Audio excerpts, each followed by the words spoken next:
Good morning students. मैंने अपने last lecture में आपको वैलेंसी के बारे में बताया था और आज हम अपने इस लेक्चर में केमिकल पीरियोडिक प्रॉपर्टीज शुरू करेंगे।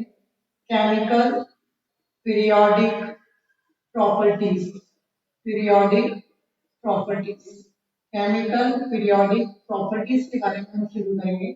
उसमें सबसे पहले केमिकल पीरियोडिक प्रॉपर्टीज जो हम पढ़ेंगे वो है आपका नेचर ऑफ ऑक्साइड्स।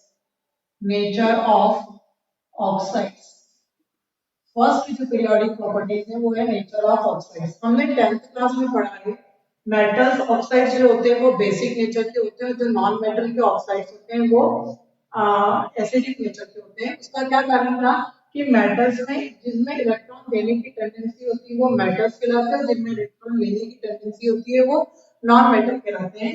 तो पीरियोडिक टेबल में जब हम लेफ्ट टू राइट जाते हैं, lithium, beryllium, boron, carbon, nitrogen, oxygen, fluorine, periodic table में जब हम लेफ्ट टू राइट जाते हैं तो इलेक्ट्रॉन देने की टेंडेंसी कम होती जाती है और इलेक्ट्रॉन लेने की टेंडेंसी बढ़ती जाती है।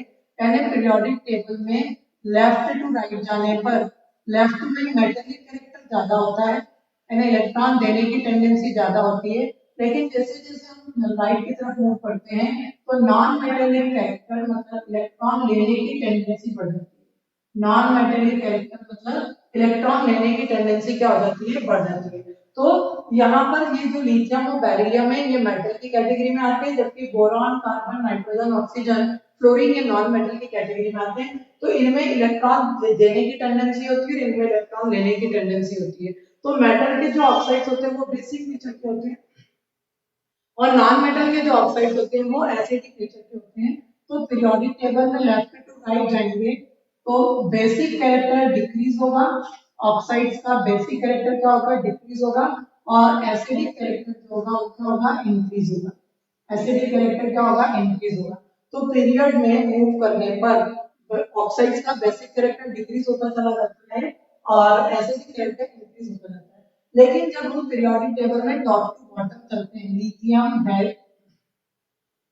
सोडियम, पोटेशियम, रुबिडियम और सीजियम, जब हम पीरियोडिक टेबल में टॉप टू बॉटम चलते हैं तो साइज बढ़ता है, आयनाइजेशन एनर्जी कम हो जाती है, इलेक्ट्रॉन देने की टेंडेंसी बढ़ जाती है, मतलब मेटेलिक कैरेक्टर इंक्रीज होता है। मेटेलिक कैरेक्टर इंक्रीज होगा तो ऑक्साइड्स का बेसिक कैरेक्टर भी क्या होगा, इंक्रीज होगा।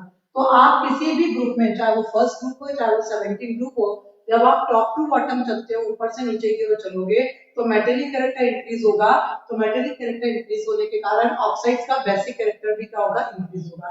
तो पीरियड में ऑक्साइड्स का बेसिक कैरेक्टर डिक्रीज होता है, मतलब एसिडिक कैरेक्टर इंक्रीज होगा, और ग्रुप में बेसिक कैरेक्टर क्या होगा, इंक्रीज होगा, क्योंकि साइज बढ़ता है तो इलेक्ट्रॉन डोनेट करने की टेंडेंसी बढ़ती है, इस कारण बेसिक कैरेक्टर क्या हो जाएगा, बढ़ जाएगा। जबकि पीरियड में बेसिक कैरेक्टर डिक्रीज होता है और एसिडिक कैरेक्टर इंक्रीज होता है। तो ये फर्स्ट केमिकल प्रॉपर्टी थी आपकी नेचर ऑफ ऑक्साइड। उसी में मैंने आपको एक और प्रॉपर्टी पढ़ा दी थी नेचर ऑफ ऑक्साइड्स के बारे में, जब बता रही थी metallic and non metallic character, metallic and non metallic character, non metallic character.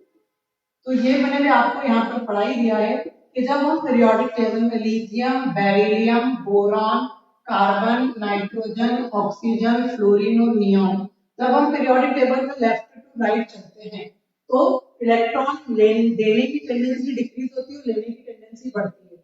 जो इलेक्ट्रॉन देते हैं वो मेटल की तरह बिहेव करते हैं, जो इलेक्ट्रॉन लेते हैं वो नॉन मेटल की तरह बिहेव करते हैं। तो इससे ये प्रूव हो जाता है कि जब हम पीरियोडिक टेबल में लेफ्ट टू राइट मूव करेंगे तो मेटेलिक कैरेक्टर क्या होगा, डिक्रीज होगा, और नॉन मेटेलिक कैरेक्टर क्या होगा, इंक्रीज होगा। वहीं पर जब हम ग्रुप में मूव करेंगे, यानी लिथियम, सोडियम, पोटेशियम, रुबिडियम और सीजियम में जब हम मूव करेंगे ऊपर से नीचे तो मेटेलिक कैरेक्टर क्या होगा, इंक्रीज होगा। तो किसी भी ग्रुप में आप चलोगे, जैसे यहाँ से हम बात करते हैं नाइट्रोजन, फास्फोरस, आर्सेनिक, एंटीमनी और बिस्मथ, तो बिस्मथ जो है वो मेटेलिक कैरेक्टर शो करता है।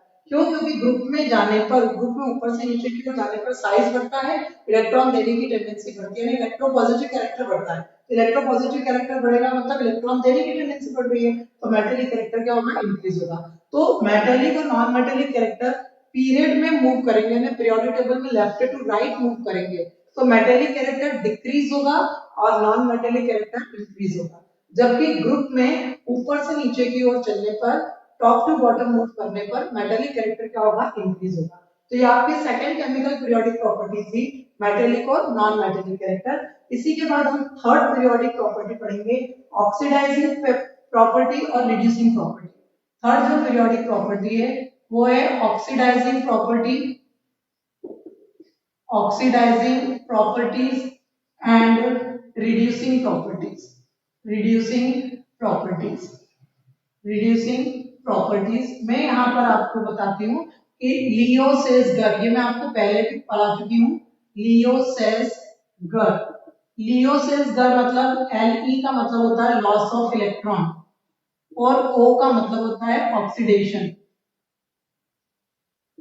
Ge का मतलब होता है gain of electron, gain of electron, और R का मतलब होता है रिडक्शन, गेन ऑफ इलेक्ट्रॉन, और R का मतलब होता है रिडक्शन। यानी जिस एलिमेंट में इलेक्ट्रॉन देने की टेंडेंसी होगी वो ऑक्सीडेशन में पार्टिसिपेट करेगा, और जिस एलिमेंट में इलेक्ट्रॉन लेने की टेंडेंसी होगी वो रिडक्शन की प्रोसेस में पार्टिसिपेट करेगा। तो जो ऑक्सीडेशन की प्रोसेस में पार्टिसिपेट करता है वो रिड्यूसिंग एजेंट कहलाता है। क्या कहलाता है, रिड्यूसिंग एजेंट। जो ऑक्सीडेशन की प्रोसेस में पार्टिसिपेट करता है, मतलब जिसमें इलेक्ट्रॉन देने की टेंडेंसी होती है, वो रिड्यूसिंग एजेंट की तरह बिहेव करता है। और जो रिडक्शन की प्रोसेस में पार्टिसिपेट करते हैं वो ऑक्सीडाइजिंग एजेंट की तरह बिहेव करते हैं, जिनमें इलेक्ट्रॉन लेने की टेंडेंसी होती है वो ऑक्सीडाइजिंग एजेंट की तरह बिहेव करते हैं। तो मैंने अभी आपको थोड़ी देर पहले पढ़ाया है कि जब हम पीरियोडिक टेबल में लेफ्ट टू राइट मूव करते हैं तो इलेक्ट्रॉन देने की टेंडेंसी कम होती जाती है और इलेक्ट्रॉन लेने की टेंडेंसी बढ़ती चली जाती है। इसका मतलब पीरियोडिक टेबल में जब हम लेफ्ट टू राइट जाएंगे तो ऑक्सीडाइजिंग प्रॉपर्टी इंक्रीज होगी और रिड्यूसिंग प्रॉपर्टी क्या होगी, डिक्रीज होगी। यानी अगर हम ग्रुप नंबर सेकंड की बात करें, लिथियम, बेरिलियम, बोरॉन और यहाँ से फ्लोरीन तक, तो लिथियम और बेरिलियम तक तो इलेक्ट्रॉन देने की टेंडेंसी है, मतलब लिथियम और बेरिलियम रिड्यूसिंग प्रॉपर्टी शो करेंगे। कौन सी प्रॉपर्टी शो करेंगे, रिड्यूसिंग प्रॉपर्टी। लेकिन फ्लोरीन, ऑक्सीजन, नाइट्रोजन, इनमें इलेक्ट्रॉन लेने की टेंडेंसी होती है, तो ये किसकी तरह, ये कौन सी प्रॉपर्टी शो करेंगे, ऑक्सीडाइजिंग प्रॉपर्टी शो करेंगे। तो पीरियोडिक टेबल में जब हम पीरियड में मूव करते हैं यानी लेफ्ट टू राइट मूव करते हैं तो इलेक्ट्रॉन देने की टेंडेंसी कम और लेने की टेंडेंसी बढ़ जाती है ना, ऑक्सीडेशन कम तो रिडक्शन ज्यादा होने लगता है, यानी रिड्यूसिंग प्रॉपर्टी डिक्रीज होती है और ऑक्सीडाइजिंग प्रॉपर्टी क्या होती है, इंक्रीज होती है। वहीं पर अगर हम ग्रुप में बात करें, लिथियम, सोडियम, पोटेशियम और रुबिडियम की बात करें तो टॉप टू बॉटम जाएंगे तो साइज बढ़ेगा, आयनाइजेशन एनर्जी कम होगी, इलेक्ट्रॉन देने की टेंडेंसी बढ़ेगी। यानी इलेक्ट्रॉन देने की टेंडेंसी बढ़ी मतलब ऑक्सीडेशन में पार्टिसिपेट करोगे, और ऑक्सीडेशन का मतलब रिड्यूसिंग एजेंट, रिड्यूसिंग एजेंट मतलब रिड्यूसिंग प्रॉपर्टी। तो ग्रुप में रिड्यूसिंग प्रॉपर्टी क्या होती है, इंक्रीज होती है, लेकिन पीरियड में रिड्यूसिंग प्रॉपर्टी डिक्रीज होती है और ऑक्सीडाइजिंग प्रॉपर्टी क्या होती है, इंक्रीज होती है। तो ये तीसरी केमिकल प्रॉपर्टी थी आपकी, तो केमिकल पीरियोडिक प्रॉपर्टी, जो पीरियोडिक टेबल में लेफ्ट टू राइट मूव करने पर रिड्यूसिंग प्रॉपर्टी डिक्रीज होगी, ऑक्सीडाइजिंग प्रॉपर्टी इंक्रीज होगी, और ग्रुप में ऊपर से लेकर नीचे की ओर चलने पर ऑक्सीडाइजिंग प्रॉपर्टी डिक्रीज होगी और रिड्यूसिंग प्रॉपर्टी जो होगी वो इंक्रीज होगी। तो ये था आपका ऑक्सीडाइजिंग प्रॉपर्टीज और रिड्यूसिंग प्रॉपर्टीज। तो ये जो तीन चार केमिकल प्रॉपर्टीज मैंने आपको पढ़ाई, ये थी आपकी केमिकल पीरियोडिक प्रॉपर्टी। उसमें सबसे पहले मैंने आपको पढ़ाया मेटेलिक और non metallic character. Periodic table में लेफ्ट टू राइट चलेंगे तो मेटेलिक कैरेक्टर डिक्रीज होगा, टॉप टू बॉटम चलेंगे तो मेटेलिक कैरेक्टर इंक्रीज होगा।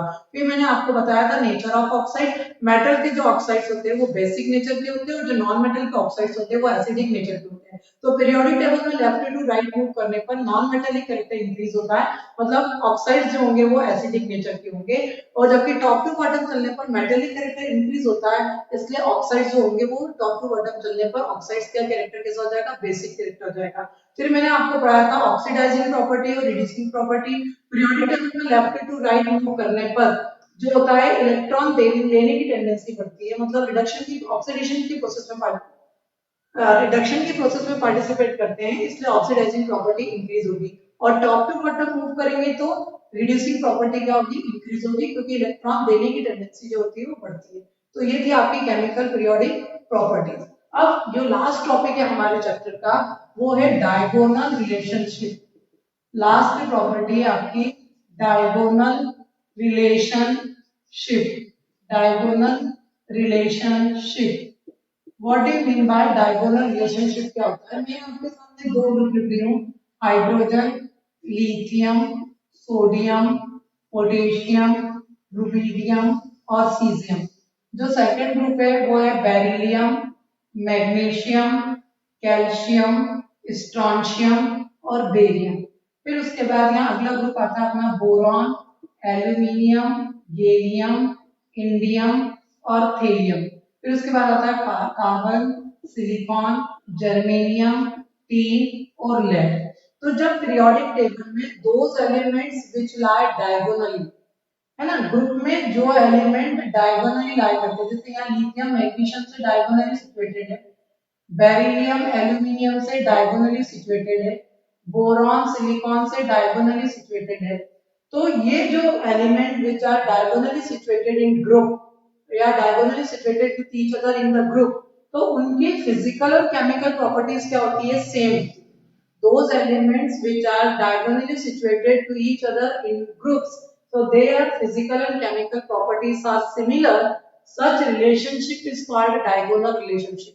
पीरियोडिक टेबल में ग्रुप में जो एलिमेंट एक दूसरे से डायगोनली सिचुएटेड रहते हैं उनकी फिजिकल और केमिकल प्रॉपर्टी सेम होती है, ऑलमोस्ट सिमिलर होती है, तो उस प्रकार के रिलेशनशिप को हम डायगोनल रिलेशनशिप कहते हैं। जैसे यहाँ पर फर्स्ट ग्रुप का लिथियम और सेकंड ग्रुप का मैग्नीशियम एक दूसरे से डायगोनली सिचुएटेड है, इसका मतलब लिथियम और मैग्नीशियम दोनों की फिजिकल और केमिकल प्रॉपर्टीज क्या होगी? सेम होगी, तो हम ये दोनों का डायगोनल रिलेशनशिप है। उसी प्रकार बेरिलियम और एल्यूमिनियम एक दूसरे से डायगोनली सिचुएटेड है, तो इनकी फिजिकल और केमिकल प्रॉपर्टीज क्या होगी? सेम होगी, तो हम इसको कहेंगे डायगोनल रिलेशनशिप। उसी प्रकार बोरॉन और सिलिकॉन एक दूसरे के साथ डायगोनली सिचुएटेड है, तो इनकी फिजिकल और केमिकल प्रॉपर्टीज सेम होगी, तो ये आपका क्या कहलाएगा? ये भी आपकी डायगोनल रिलेशनशिप कहलाएगी। तो अब ये जो डायगोनल रिलेशनशिप है, तो फिजिकल और केमिकल प्रॉपर्टीज कैसे सेम होगी? तो स्टूडेंट हमको इसी क्लास में 11th क्लास में एस ब्लॉक एलिमेंट और पी ब्लॉक एलिमेंट के बारे में हमको इसी क्लास में पढ़ना है। तो मैं वहां पर आपको लिथियम और मैग्नीशियम दूसरे एक दूसरे से किस तरह से डायगोनली सिचुएटेड है, रिलेटेड है, या उनकी फिजिकल और केमिकल प्रॉपर्टीज किस तरह से सेम है, ये मैं आपको वहां पर पढ़ाऊंगा। ठीक है, तो जो है ये था आपका डायगोनल रिलेशनशिप। अब मैं यहाँ पर आपको एक छोटी सी मुझे पास थी कि आपको ग्रुप, पीरियड और ब्लॉक निकालते नहीं आता था, कि कोई भी एलिमेंट अगर आपको पता है कि इसका एटॉमिक नंबर इतना है और आपको पता करना है कि ये कौन से ग्रुप में सिचुएटेड है, तो मैं यहाँ पर एक बार आपका डाउट है वो यहाँ पर क्लियर कर देती हूँ। फॉर एग्जाम्पल, अगर मेरे पास एक एलिमेंट एक्स है, एक एलिमेंट एक्स है, उसका एटॉमिक नंबर 33 है, और आपको बताना है कि ये एलिमेंट पीरियोडिक टेबल में कौन से पीरियड में है, कौन से ग्रुप में है, कौन से ब्लॉक में है। तो मैं आपको यहाँ पे बता दूं कि जब किसी एलिमेंट का हम इलेक्ट्रॉनिक कॉन्फ़िगरेशन लिखते हैं, इलेक्ट्रॉनिक कॉन्फ़िगरेशन लिखते समय अगर लास्ट एलिमेंट एस ऑर्बिटल में फिल होता है, लास्ट एलिमेंट एस ऑर्बिटल में एंटर करता है, तो वो एलिमेंट एस ब्लॉक पर है। अगर इलेक्ट्रॉनिक कॉन्फ़िगरेशन लिखते समय लास्ट इलेक्ट्रॉन पी ऑर्बिटल में एंटर करता है, तो वो पी ब्लॉक का एलिमेंट हो जाता है। अगर कोई एलिमेंट इलेक्ट्रॉनिक कॉन्फ़िगरेशन लिखते समय इलेक्ट्रॉन लास्ट ऑर्बिटल में एंटर करता है, तो वो डी ब्लॉक का एलिमेंट हो जाता है, और अगर एफ ऑर्बिटल में एंटर करता है तो वो एलिमेंट एफ ब्लॉक का हो जाता है। तो लास्ट इलेक्ट्रॉन जिस ऑर्बिटल में एंटर करेगा वो उस एलिमेंट का ब्लॉक हो जाएगा। ये तो आपको मैंने ब्लॉक के बारे में बता दिया। अब आपको बताना है पीरियड क्या होता है। जब आप इलेक्ट्रॉनिक कॉन्फ़िगरेशन लिखोगे तो जो highest value of principal quantum number होगा, जैसे मैंने यहाँ पर लिखा 1s2, 2s2, 2p6, 3s2, 3p6, 4s1। तो यहाँ पर ये प्रिंसिपल क्वांटम नंबर, ये 1, 2, 2 ये जो दिख रहे हैं आपको, ये प्रिंसिपल क्वांटम नंबर कहलाते हैं। तो इसमें highest value principal quantum number की क्या है? 4 है। तो ये जो एलिमेंट, जो भी एलिमेंट होगा वो कौन से पीरियड में होगा? फोर्थ पीरियड में होगा। कौन से पीरियड में होगा? फोर्थ पीरियड के लिए highest value of principal quantum number को आपको देखना है। Highest value of principal quantum number, highest value of principal quantum number को आपको देखना है। ठीक है, जैसे मैंने आपके सामने जो कॉन्फ़िगरेशन लिखा है उसमें हाईएस्ट वैल्यू 4 है, तो ये जो भी एलिमेंट है जिसका भी इलेक्ट्रॉनिक कॉन्फ़िगरेशन यहाँ पर लिखा हुआ है वो 4th पीरियड में है। तो ब्लॉक के लिए जिस इलेक्ट्रॉनिक कॉन्फ़िगरेशन लिखते समय इलेक्ट्रॉन जिस ऑर्बिटल में एंटर करेगा वो एलिमेंट उस ब्लॉक का हो जाएगा। पीरियड के लिए आपको highest value of principal quantum number ढूंढना है इसके अंदर इलेक्ट्रॉनिक कॉन्फ़िगरेशन के अंदर। ग्रुप में मैं आपको बता देती हूँ कि अगर एस ब्लॉक का एलिमेंट है तो एस ब्लॉक एलिमेंट के लिए, एस ब्लॉक एलिमेंट के लिए जो ग्रुप होगा वो number of electrons in s orbital of outermost shell, s orbital of outermost shell, सबसे बाहर वाले शेल के एस ऑर्बिटल में जितने इलेक्ट्रॉन होंगे वो उसका ग्रुप हो जाएगा। एस ब्लॉक एलिमेंट के लिए केवल आपको सबसे बाहर वाले शेल के एस ऑर्बिटल में जो इलेक्ट्रॉन है उसको देखना है। P orbit, P block element के लिए, पी ब्लॉक एलिमेंट के लिए आपको क्या करना है, number of electrons in s, number of electron in s and p orbital of outermost shell, p orbital of outermost shell, outermost shell, और उसमें आपको 10 ऐड करना है क्योंकि आपने देखा होगा p ब्लॉक के जो ग्रुप होते हैं वो 13 से लेकर 18 तक होते हैं, यानी ये जो 13 से 18 नंबर ये 10 से ज्यादा है, इसलिए हम 10 अपनी तरफ से ऐड करेंगे। उसके बाद आपको सबसे बाहर वाला जो ऑर्बिटल शेल है, एनर्जी लेवल है, उसके s और p में जितने भी इलेक्ट्रॉन है उनको ऐड करके आप उसको 10 ऐड करिए तो आपको p ब्लॉक का ग्रुप बता देगा कि ये कौन से ग्रुप में है। d ब्लॉक में आपको, d ब्लॉक एलिमेंट के लिए आपको क्या करना है, यहाँ पर number of electrons present in, number of electrons present in s orbital of outermost shell, s orbital of outermost shell, outermost shell plus number of electrons, number of electrons in n minus 1 d shell, n minus 1 d subshell। यानी आपको अगर d block element है, आपने electronic configuration लिखा, last element आपका d orbital में गया है, मतलब जो एलिमेंट है d ब्लॉक का है। अब आपको ये पता लगाना है कि d ब्लॉक के कौन से ग्रुप में है, तो आपको कुछ नहीं करना है, सबसे बाहर वाले एनर्जी लेवल के s ऑर्बिटल में जितने इलेक्ट्रॉन है वो, और बाहर वाले एनर्जी लेवल से एक कम एनर्जी लेवल के d ऑर्बिटल में जितने इलेक्ट्रॉन है उनको आपको सिर्फ ऐड करना है, तो वो आपका क्या बता देगा, d ब्लॉक को ग्रुप बता देगा। और स्टूडेंट एफ ब्लॉक के लिए ग्रुप हमेशा फिक्स है, एफ ब्लॉक के एलिमेंट का ग्रुप हमेशा थर्ड ग्रुप है, यानी एफ ब्लॉक के जितने भी एलिमेंट्स हैं वो सारे के सारे थर्ड ग्रुप में आते हैं, तो ये जो है एफ ब्लॉक एलिमेंट के लिए ग्रुप आपका क्या रहेगा, फिक्स रहेगा। अब मैंने यहाँ पर आपको बताया कि जैसे आपके सामने मैंने यहाँ लिखा था कि एलिमेंट एक्स है उसका एटॉमिक नंबर 33 है, और आपको बताना है कि ये एलिमेंट कौन से ग्रुप, कौन से ब्लॉक और कौन से पीरियड का है। तो यहाँ पर हम कॉन्फ़िगरेशन लिखेंगे 1s2, 2s2, 2p6, 3s2, 3p6, 4s2, 3d10, 4p, 4p3। इसको देखो काउंट करो, 6 और 2 8 और 2 10, 10 और 10 20, 20 और 10 30, 30 और 3 कितना गया। यहाँ पर जब मैं लास्ट इलेक्ट्रॉन ऐड कर रही थी तो कहाँ जा रहा था, p ऑर्बिटल में लास्ट इलेक्ट्रॉन जा रहा है, तो और लास्ट इलेक्ट्रॉन p ऑर्बिटल में एंटर कर रहा है, इसलिए ये p ब्लॉक का एलिमेंट है।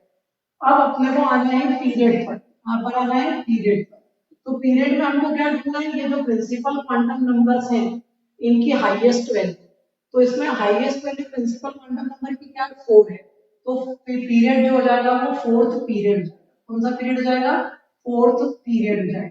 अब हमको बताना है कि ये कौन से ग्रुप का एलिमेंट है, तो ग्रुप को देखने के लिए हमको ब्लॉक देखना पड़ेगा, ये जो p ब्लॉक का एलिमेंट है और हमको ये बताना है कि कौन से ग्रुप में है।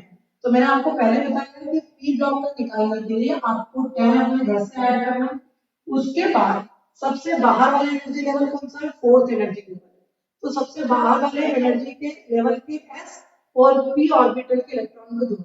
सबसे बाहर वाला energy level 4th energy level है, उसके s ऑर्बिटल में कितने इलेक्ट्रॉन है, 2, और उसके उसी एनर्जी लेवल के p ऑर्बिटल में कितने इलेक्ट्रॉन है, 3, तो टोटल कितने हो गए 15। यानी ये जो एलिमेंट मैंने आपके सामने लिखा है ये पी ब्लॉक का एलिमेंट है, फोर्थ पीरियड में प्रेजेंट है और ग्रुप नंबर 15 का है।